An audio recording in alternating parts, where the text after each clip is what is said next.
ಬಾಗಲಕೋಟೆಯಲ್ಲಿ ರಂಗೇರ್ತಾ ಇದೆ ಮಿನಿ ಅಖಾಡ. ನಾಮಪತ್ರ ಸಲ್ಲಿಸಿರುವುದು ಬಿಜೆಪಿ ಅಭ್ಯರ್ಥಿ ಚರಂತಿ ಮಠ. ಪತ್ನಿ ರಾಜೇಶ್ವರಿ ಅವರೊಂದಿಗೆ ಬಂದು ನಾಮಿನೇಷನ್ ಹಾಕಿದ್ದಾರೆ. ಅವರು ಚುನಾವಣಾ ಅಧಿಕಾರಿ ಸಂತೋಷ್ ಜಗಲಾಸರ್ಗೆ ಸಲ್ಲಿಕೆ ಮಾಡಿದ್ದಾರೆ. ವೀರಣ್ಣ ಚರಂತಿಮಠ ಅವರಿಂದ ಸಾಂಕೇತಿಕವಾಗಿ ನಾಮಪತ್ರ ಸಲ್ಲಿಕೆಯಾಗಿದೆ. ಮಾರ್ಚ್ 23ನೇ ತಾರೀಕು, ಇವತ್ತು ನಾನು ಒಂಥರ ಸಾಂಕೇತಿಕವಾಗಿ ನಾಮಪತ್ರವನ್ನು ಹಾಕಿದ್ದೀನಿ.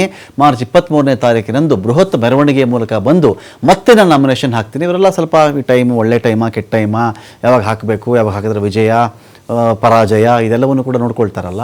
ಸೊ ಹಾಗಾಗಿ ಏನು ಮಾಡ್ತಾರೆ, ಸಾಂಕೇತಿಕವಾಗಿ ಇವತ್ತು ಹಾಕಿದ್ದೀನಿ. ಆ ನಂತರದಲ್ಲಿ ನಾನು ಇನ್ನೊಂದು ದಿನ ಬಂದು ದೊಡ್ಡ ಮೆರವಣಿಗೆ ಮೂಲಕ ಬಂದು ಹಾಕ್ತೀನಿ ಅಂತ ರಾಜ್ಯ ನಾಯಕರ ಸಮ್ಮುಖದಲ್ಲಿಯೇ ನಾಮಪತ್ರವನ್ನು ಅವತ್ತು ಅವರು ಸಲ್ಲಿಸಲಿದ್ದಾರೆ. ತಮ್ಮೆಲ್ಲವಾದ ಮತವನ್ನು ಕೊಟ್ಟು ಅತಿ ಹೆಚ್ಚಿನ ಮತಗಳಿಂದ ಗೆಲ್ಲಿಸಬೇಕು ಅಂತ ಹೇಳಿ ನಾನು ವಿನಂತಿ ಮಾಡಿಕೊಳ್ತೇನೆ. 24 ನಂತರ ನಿಮ್ಗೆ ಗೊತ್ತಾಗತ್ತೆ ಯಾರು ಬರ್ತಾರ ಯಾರು ಬರೋದಿಲ್ಲ. ನೀವೇ ಅದನ್ನ ಕೇಳೋದಕ್ಕಿಂತ ಖುದ್ದಾಗಿ ಅನುಭವಿಸೋದೇ ಒಳ್ಳೇದು. ಗೊತ್ತಿದ್ ಮುಂದೆನೆ ಕೇಳ್ತಾರೆ. ಇಲ್ಲಪ್ಪ ನಾ ಏನು ಮಾತುಕತೆ ಆಗಿಲ್ಲ. ಭಾರತೀಯ ಜನತಾ ಪಕ್ಷ ದಾವಣಗೆರೆ ದಕ್ಷಿಣದಲ್ಲಿ ಉಪಚುನಾವಣಾ ಕಾವು ರಂಗೇರ್ತಾ ಇದೆ. ಬಿಜೆಪಿ ಅಭ್ಯರ್ಥಿ ಶ್ರೀನಿವಾಸ ದಾಸಕರಿಯಪ್ಪ ನಾಮಪತ್ರವನ್ನು ಸಲ್ಲಿಸಿದ್ದಾರೆ.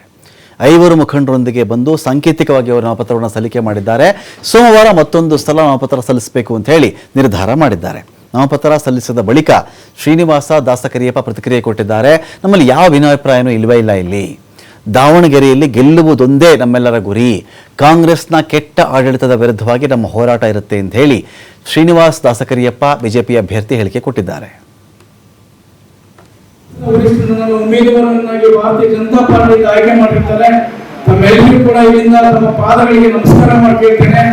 ತಾವೆಲ್ಲರೂ ಕೂಡ ನನ್ನ ಆಶೀರ್ವದಿಸಿ ನನ್ನನ್ನು ಗೆಲ್ಲಿಸಿ ವಿಧಾನಸಭೆ ಕೆಲಸಕ್ಕೆ ತಮ್ಮೆಲ್ಲರ ಪಾತ್ರ ಅತ್ಯದ್ಭುತವಾಗಿರ್ತಕ್ಕಂಥ ಕೆಲಸವನ್ನ ಮಾಡಲಿಕ್ಕೆ ನಮ್ಮ ಜೊತೆಗೆ ಸದಾ ನಾನು ಋಣಿಯಾಗಿ ಜೊತೆಯಾಗಿರ್ತೇನೆ ಅಂತಕ್ಕಂಥ ಮಾತನ್ನ ಹೇಳ್ತಾ ಬರುವಂತ ದಿನಗಳಲ್ಲಿ